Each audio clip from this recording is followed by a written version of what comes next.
Hello learners, welcome back to my channel Aim for BHU. Today in this video I will discuss few MCQs based on commerce. So students, अभी तक तो हम इस series में daily 20 commerce based MCQs को discuss कर रहे थे, बट आज मैंने नंबर ऑफ क्वेश्चंस आपके लिए इंक्रीज किया है. आज हम एक वीडियो में 30 क्वेश्चंस कवर करने वाले हैं. एंड स्टूडेंट्स, आपके एग्जाम्स अब बहुत कम दिन बचे हैं, उसमें 10 डेज अप्रॉक्स, ठीक है. तो इसलिए मैंने नंबर ऑफ क्वेश्चंस इंक्रीज करने का सोचा है. एंड आज अभी सिर्फ 30 क्वेश्चंस इंक्लूड किए. नेक्स्ट वीडियो में प्रोबेबली मैं शायद और क्वेश्चंस को इंक्लूड करने की कोशिश करूंगी आपके लिए. एंड स्टूडेंट्स, इस सीरीज को देखिए मैंने इस तरह फ्रेम किया है कि आपके सिलेबस के सारे ही टॉपिक्स से क्वेश्चंस कवर हो सके.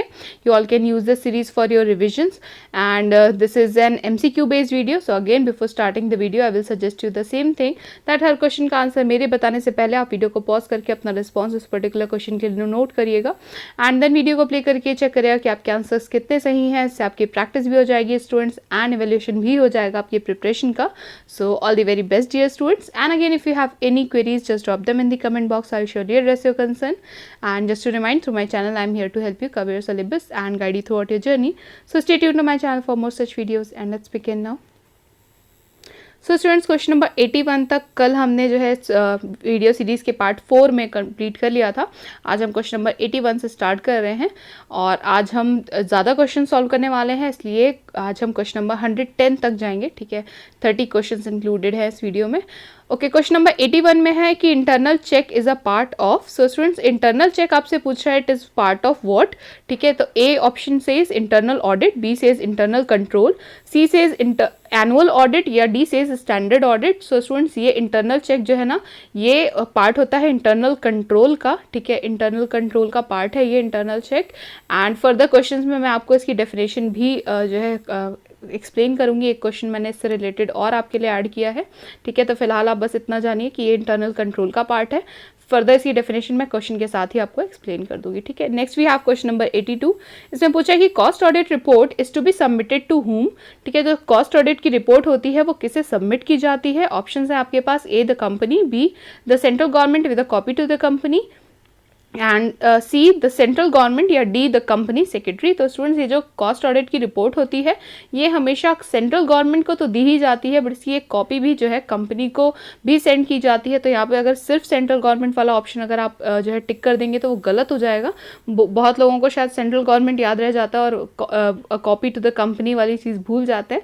पूरा याद रखिएगा स्टूडेंट्स, किसी भी चीज़ को आधा ज्ञान कभी भी जो है आपके लिए हेल्पफुल नहीं होता. तो कॉस्ट ऑडिट की जो रिपोर्ट होती है, जब ऑडिटिंग जो है कंप्लीट हो जाती है तो उसकी जो रिपोर्ट होती है वो सेंट्रल गवर्नमेंट को तो सेंड की ही जाती है, बट उसकी एक कॉपी भी जो है कंपनी के पास जो है सेंड की जाती है. तो ये आपका बी ऑप्शन यहाँ पे करेक्ट है, इसे मार्क कर लीजिए. And next we have question number 83. इसमें पूछ रहा है a company auditor addresses his report to. ठीक है, तो जो कंपनी का ऑडिटर होता है वो अपनी जो रिपोर्ट प्रिपेयर करता है, ऑडिटिंग रिपोर्ट, वो किसके लिए होती है या किसको एड्रेस करके बनाई गई रिपोर्ट होती है वो.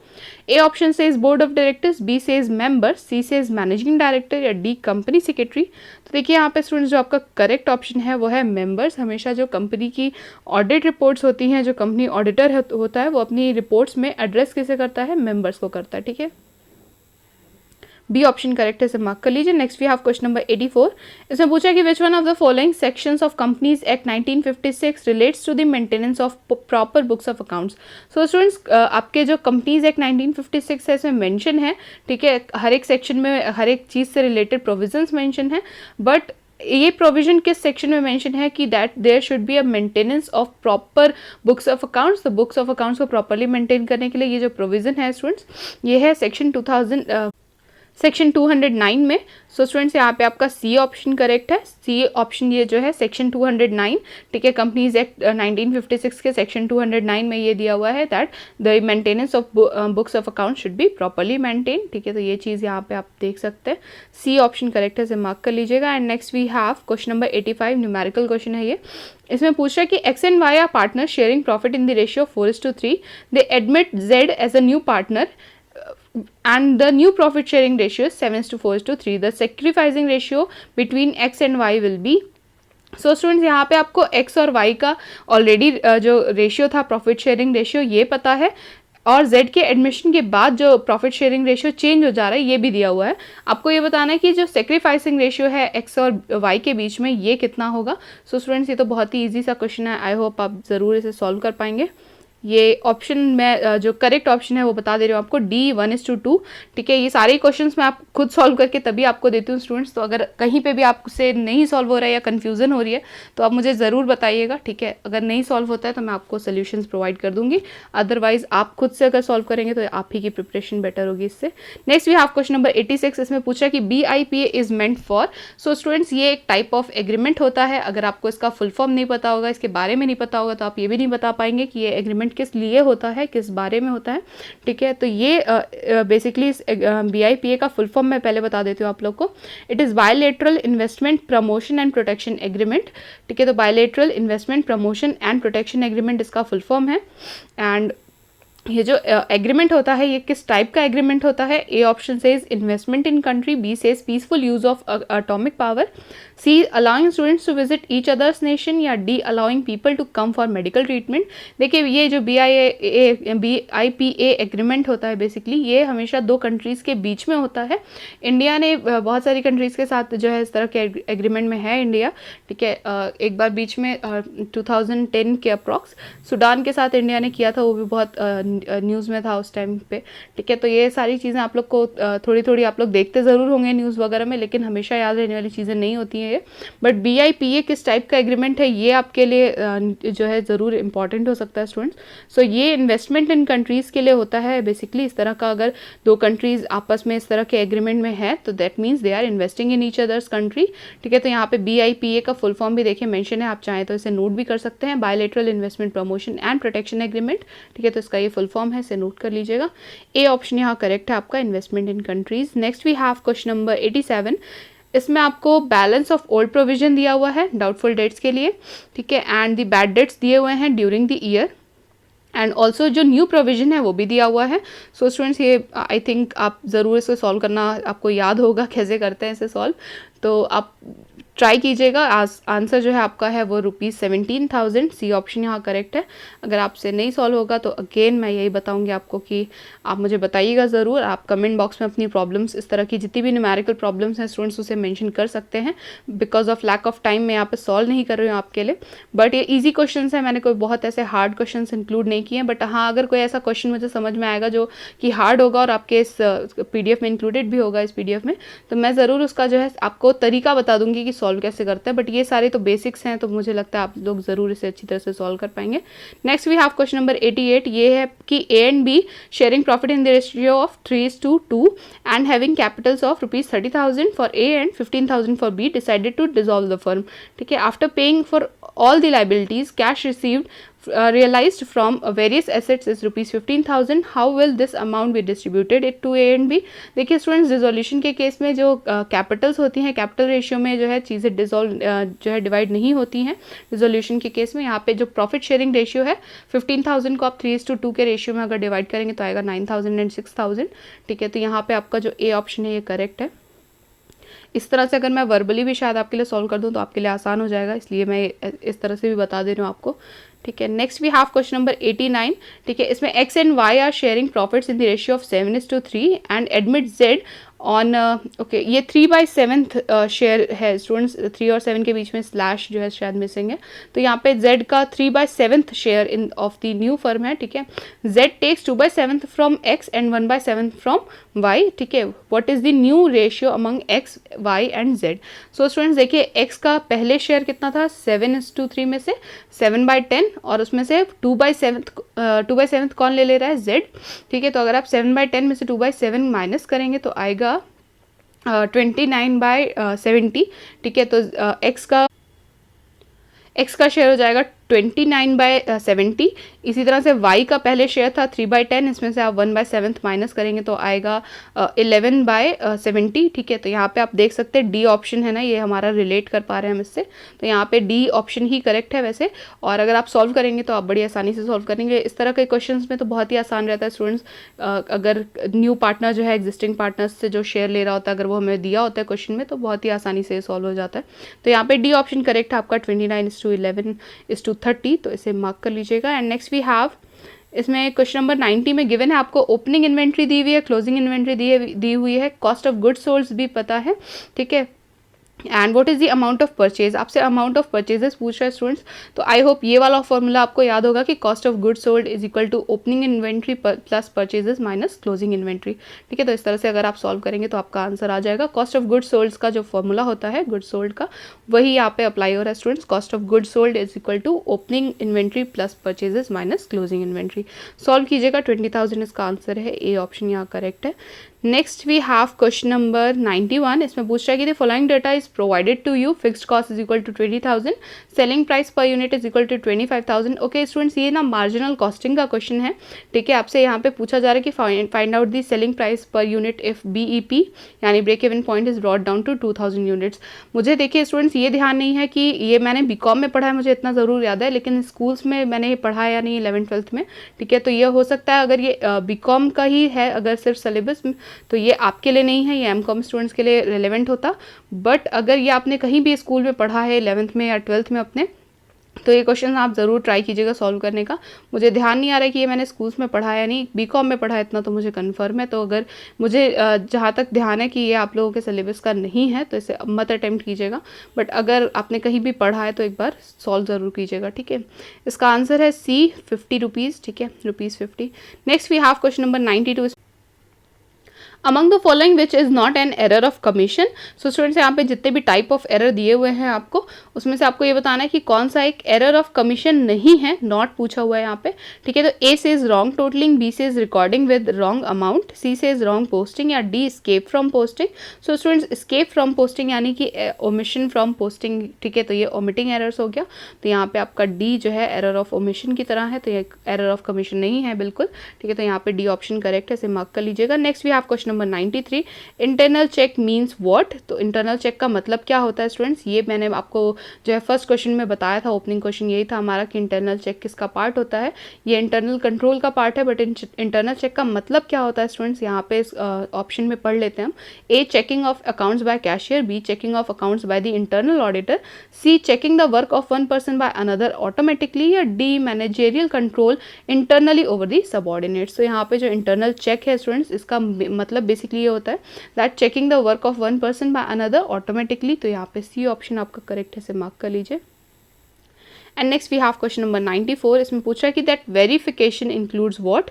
ठीक है, तो वेरिफिकेशन में ये सारे एलिमेंट्स जो है इंक्लूडेड हैं, या इनमें से कौन सा ऐसा एलिमेंट है जो इंक्लूडेड होता है, ये पूछ रहा है आपसे। A says valuation, B existence, ठीक है, C ओनरशिप एंड टाइटल, या D all of the above. So students, ये सारे ही इसमें इंक्लूडेड होते हैं। ठीक है, तो ऑल ऑफ द अबव आपका करेक्ट ऑप्शन होगा यहाँ पे। Next we have question number 95। By whom from the following auditor can be reappointed. So given options में से ऐसा कौन सा पर्सन है या ऐसी कौन सी जो है डिजिग्नेशन होती है जिसके पास ये राइट होता है कि वो ऑडिटर को रीअपॉइंट कर सके। ठीक है, अपॉइंटमेंट तो मैंने आपको बताया ऑडिटर को अपॉइंट कौन करता है, बट ऑडिटर को रीअपॉइंट कौन करता है, कर सकता है। ठीक है, ये भी आपको पता होना चाहिए स्टूडेंट्स। यहाँ पे ऑप्शन हैं A directors, B share holders, C central government, या D all of the above. So students, reappointment के लिए ना ये सारे ही लोग एलिजिबल होते हैं। दे ऑल कैन जो है रीअपॉइंट द ऑडिटर। ठीक है, तो डायरेक्टर भी कर सकता है, शेयर होल्डर भी कर सकता है, सेंट्रल गवर्नमेंट के थ्रू भी हो सकता है। तो यहाँ पे हमारा D ऑप्शन करेक्ट है, इसे मार्क कर लीजिए। Next we have question number 96। Liability of a partner in respect of the firm's debt is. So students, liability of a partner हम सब जानते हैं अनलिमिटेड होती है। B ऑप्शन यहाँ करेक्ट है आपका, इसे मार्क कर लीजिए। And next we have question number 97। इसमें पूछ रहा है कि a government company is one in which at least the following percentage of share capital is held by the central और स्टेट गवर्नमेंट। सो स्टूडेंट्स, किसी गवर्नमेंट कंपनी में central government का या स्टेट गवर्नमेंट का जो शेयर होता है बेसिकली वो कितना परसेंटेज होता ही है एटलीस्ट। ठीक है, एटलीस्ट कितना होना चाहिए यहाँ पे पूछ रहा है आपसे। तो A ऑप्शन से 25%, B 26%, C 50% या D 51%। सो स्टूडेंट्स, अगर हमेशा जो है गवर्नमेंट अपना जो मैक्सिमम शेयर होता है वो जो है एटलीस्ट 51% तो जो है मेंटेन करती ही है, रिटेन ही करती है 51%। तो यहाँ पे आपका D ऑप्शन करेक्ट है, इसे मार्क कर लीजिए। And next we have question number 98। इसमें पूछा है कि planning function of management is performed by. So planning function of management is performed on which level of management. तो यहाँ पे A ऑप्शन से टॉप लेवल मैनेजमेंट, B से middle level management, C lower level management, या D all of the above. So students, हम सब जानते हैं कि प्लानिंग ऐसा फंक्शन है जो हर एक लेवल पे जो है एग्जीक्यूट होता है, परफॉर्म होता है। ठीक है, तो यहाँ पे all of the above correct होगा स्टूडेंट्स। सिर्फ टॉप लेवल या सिर्फ मिडिल लेवल या सिर्फ लोअर लेवल पे प्लानिंग फंक्शंस नहीं नहीं जो है परफॉर्म किया जाता, हर एक जो है लेवल पर प्लानिंग फंक्शन ज़रूर से एग्जीक्यूट होता है, तो यहाँ पे डी ऑप्शन आपका करेक्ट है। And next we have question number 99। इसमें पूछ रहा है कि special plans made for facing competition are known as. So students, किसी भी चीज़ के लिए हम स्पेसिफिकली अगर कोई प्लान बनाते हैं, ठीक है, those special plans which are made for facing the competition, इसे हम क्या कहते हैं? A says objectives, B strategies, C policies या डी बजट्स। तो ये होता है स्टूडेंट्स स्ट्रैटेजीज, ठीक है, बी ऑप्शन यहाँ पे आपका करेक्ट है। And next we have question number 100। यहाँ पे पूछ रहा है कि span of management means. So span of management की सिंपली आपसे मीनिंग पूछी है, क्या होता है span of management? A says a good organisation should consist of 5 departments, B says authority of each person must be clearly defined, C says each subordinate should have one superior, या D manager can supervise a limited number of executives. So students, span of management का मतलब ये होता है that a manager can supervise a limited number of executives. D option यहाँ correct है, आपका इसे मार्क कर लीजिएगा। And next we have question number 101। इसमें पूछ रहे थे function of an auditor is. Auditor का फंक्शन क्या होता है स्टूडेंट्स? यहाँ पे ऑप्शन है आपके पास to examine the arithmetical accuracy of accounts, B says to detect and prevent errors, C to detect and prevent frauds, या D all of the above. So students, auditor का जो फंक्शन होता है ना, वो सारे ही एलिमेंट्स उसमें इंक्लूडेड होते हैं। He must detect and prevent errors, he also must detect and prevent frauds, and he must examine the arithmetical accuracy of accounts as well. तो यहाँ पे आपका डी ऑप्शन जो है ना, ऑल ऑफ द अबव, ये करेक्ट है, इसे मार्क कर लीजिए। And next we have question number 102। इसमें पूछ रहे हैं कि audit is compulsory for. So यहाँ पे जितने भी आपके forms of business organisation given है, इसमें से आपको ये बताना है कि ऑडिट किसके केस में कंपल्सरी होता है। ए से सोल ट्रेडर, या बी से पार्टनरशिप फर्म, सी जॉइंट स्टॉक कंपनी, या D all of the above. So students, joint stock company के केस में ये कंपल्सरी है। सोल ट्रेडर्स के लिए हम जानते हैं कि उनके लिए ये सब चीज़ें कंपल्सरी नहीं होती, इसलिए ऑल ऑफ दी अबव तो आप तुरंत एलिमिनेट कर सकते थे, ठीक है। तो यहाँ पे C joint stock company correct है, इसे मार्क कर लीजिए। Next we have question number 103। इससे पूछा कि which one of the following organisation makes business doing business report every year, ठीक है। तो इसमें से ऐसी कौन सी ऑर्गेनाइजेशन है जो doing business report every year जो है उसे जो है मेंटेन करती है, प्रोवाइड करती है सबको, ठीक है। तो यहाँ पे ए ऑप्शन से WTO, बी वर्ल्ड बैंक, सी UNCTAD, या डी IMF। सो स्टूडेंट्स, जो डूइंग बिजनेस रिपोर्ट होती है ये वर्ल्ड बैंक जो है प्रिपेयर करता है हर एक साल, ठीक है। तो आपका बी ऑप्शन यहाँ करेक्ट है, इसे मार्क कर लीजिए। And next we have question number 104। इसमें पूछ रहा है कि in the absence of articles of association and auditor should keep in mind, ठीक है। तो इन केस जो आर्टिकल्स ऑफ एसोसिएशन है वो अब्सेंट है, तो जो ऑडिटर है he should keep in mind what, ठीक है। तो A says prospectus, B says table A, C memorandum of association, या D legal declaration. So students, in case of absence of articles of association हमेशा table ए को refer किया जाता है, तो यहाँ पे भी आपका बी ऑप्शन जो है ये करेक्ट होगा, इसे मार्क कर लीजिए। And next we have question number 105। इसमें पूछा है कि who may recommend special audit of a company. So इसमें से गिवन जो जितने भी अथॉरिटीज़ हैं, इनमें से कौन सा ऐसा पर्सन हो सकता है जो स्पेशल ऑडिट के लिए जो है किसी भी कंपनी के लिए वो रिकमेंड कर सकता है। A says directors of the company, B share holders of the company, C debenture holders of the company, या D central government. So students, ये हमेशा सेंट्रल गवर्नमेंट की रिकमेंडेशन पे होता है अगर स्पेशल ऑडिट जो है कंडक्ट कराना चाहें तो। ये डी ऑप्शन यहाँ पे आपका करेक्ट है, इसे मार्क कर लीजिए। And next we have question number 106। इसमें पूछ रहा है कि which one of the following statements is correct. तो इसमें से गिवन स्टेटमेंट्स जो है इनमें से करेक्ट स्टेटमेंट कौन सा है, ठीक है। तो A says if an asset is used by a company it should be owned by the company, ठीक है। B says verification of liabilities means that the amount of current and long term liabilities shown in the balance sheet are correct, ठीक है। C says vouching and verification means the same things, ठीक है। D says it is not the duty of an auditor to confirm the physical existence and ownership of an asset. So students, D तो आप पढ़ते ही समझ जाएंगे कि ये बिल्कुल ऑडिटर की ड्यूटी होती है, ठीक है। यहाँ पे लिखा हुआ है it is not the duty, ऐसा बिल्कुल नहीं है। ड्यूटी होती है ऑडिटर की कि वो फिजिकल एग्जिस्टेंस एंड ओनरशिप किसी भी एसेट की जरूर चेक करे, क्रॉस वेरीफाई करे। Vouching and verification means the same thing, बिल्कुल नहीं, ठीक है। तो ये भी जो है स्टेटमेंट करेक्ट नहीं है। और अगर आप फर्स्ट स्टेटमेंट पढ़ेंगे if an asset is used by company it should be owned by the company, नहीं, ऐसा नहीं होता। कंपनी कई बार चीज़ें लीज पर भी जो है लेती है एसेट्स को और यूज़ करती है, तो ज़रूरी नहीं है कि कंपनी हर एक एसेट की ओनर हो तभी वो उसे यूज़ कर सकती है। ये भी आपका करेक्ट ऑप्शन नहीं है, बचा हमारे पास सिर्फ बी। इसे फिर से एक बार पढ़ लेते हैं क्रॉस वेरीफाई करने के लिए। That verification of liabilities means the amount of current and long term liabilities shown in the balance sheet are correct. ये स्टूडेंट, ये जो स्टेटमेंट है आपका ये करेक्ट है।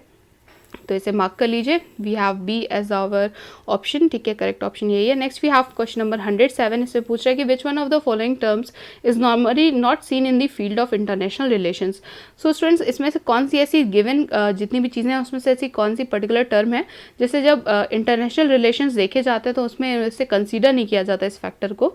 A says ubiquities, B says exchange rate, C says OECD या D free trade. तो students obviously ubiquities को जो है कभी भी कोई इंटरनेशनल रिलेशंस के मामले में जो है कभी भी इस टर्म को जो है नहीं कंसीडर किया जा सकता। ऐसा ये इंपॉर्टेंट फैक्टर नहीं है जो इंटरनेशनल रिलेशंस को जो है अफेक्ट कर सके। अदर्स जैसे एक्सचेंज रेट या OECD या फ्री ट्रेड, ये सारी ही चीज़ें जो है ऑफकोर्स अफेक्ट करती हैं, ये सारी टर्मिनोलॉजीज। यूबिक्विटीज़ बिल्कुल नहीं करती हैं, ठीक है।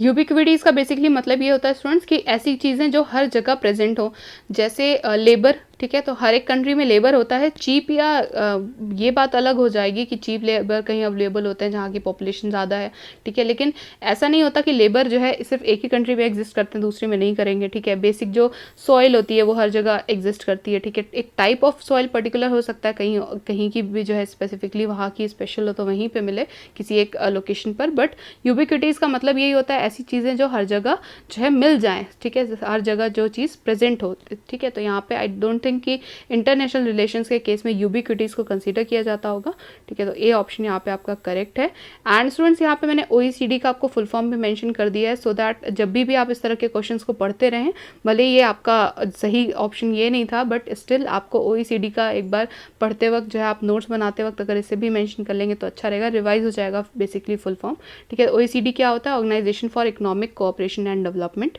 ठीक है, इसका फुल फॉर्म है ये। Next we have question number 108, इसमें पूछ रहा है कि what does pay out ratio mean, ठीक है। तो इसमें पूछ रहा है आपसे कि पे आउट रेशियो जो होता है इसका मतलब क्या होता है स्टूडेंट्स बेसिकली। तो A says ratio of debtors to creditors, B says ratio of profit distributed to profit retained, C says ratio of dividends per share and earning per share, या D says retained earnings. So students, पहले तो मैं एक चीज़ आपको बता दूं कि आपके जो अकाउंटिंग रेशियोज़ होते हैं इस पर एक डेडिकेटेड वीडियो जो है मैं आपको बहुत जल्द प्रोवाइड कर दूंगी, क्योंकि अब बहुत कम टाइम बचा है। तो अगर अलग अलग जो है हम टॉपिक्स से ढेर सारे क्वेश्चन सॉल्व करेंगे तो शायद मुझे लगता है जल्दी आपके जो है चीज़ें कवर हो जाएंगी और रिवाइज भी हो जाएगा।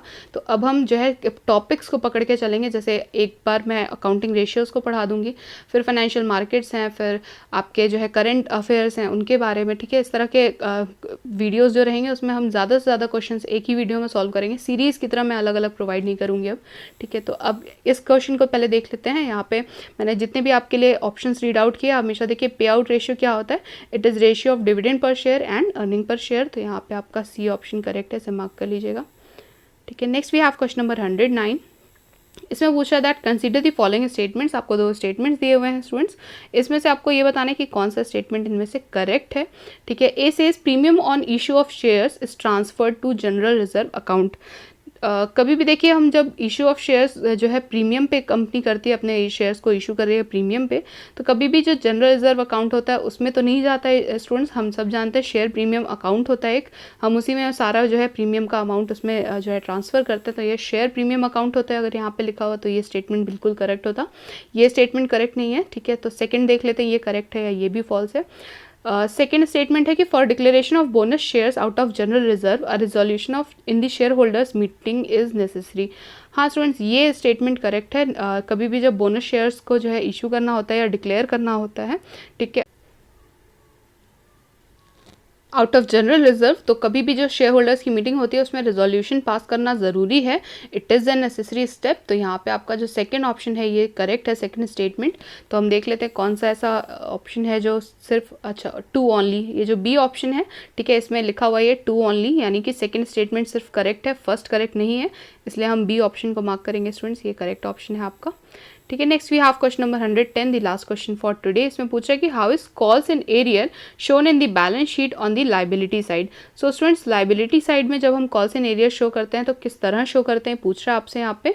ए says by deducting the amount from the called up capital, B under the heading reserves and surplus, C by deducting the amount from capital reserve या D by deducting the amount from the share forfeited account. So students, कभी भी जब calls in arrear का case होता है तो इसकी deduction हमेशा कॉल्ड अप कैपिटल के से की जाती है. देखिए रिजर्व्स एंड सरप्लस से तो करने का मतलब ही नहीं बनता, कैपिटल रिजर्व से भी नहीं और ना ही शेयर फॉरफिटेड अकाउंट से. जो कॉल्स इन एरियर होता है वो हमेशा कॉल्ड अप कैपिटल से रिड्यूस करके ही हम शो करते हैं इस अमाउंट को. ठीक है, तो ए ऑप्शन यहाँ करेक्ट है आपका, मार्क कर लीजिए. And this is all for today students. I hope the questions were clear to you. And students, as I upload videos daily and there are many more videos to come, so subscribe now if you haven't subscribed yet, and please convey your doubts in the comment box or through email. You can find my mail id in the description box, and stay tuned to my channel. और अगर आपको BHU BCom entrance से related किसी भी topic में कोई confusion है तो mention that in the comment box. I will include them as well. And stay home, stay safe. Please like the video, share it with your friends, subscribe to my channel, and do not forget to hit the bell icon so you never miss any update from my channel. Happy learning, students.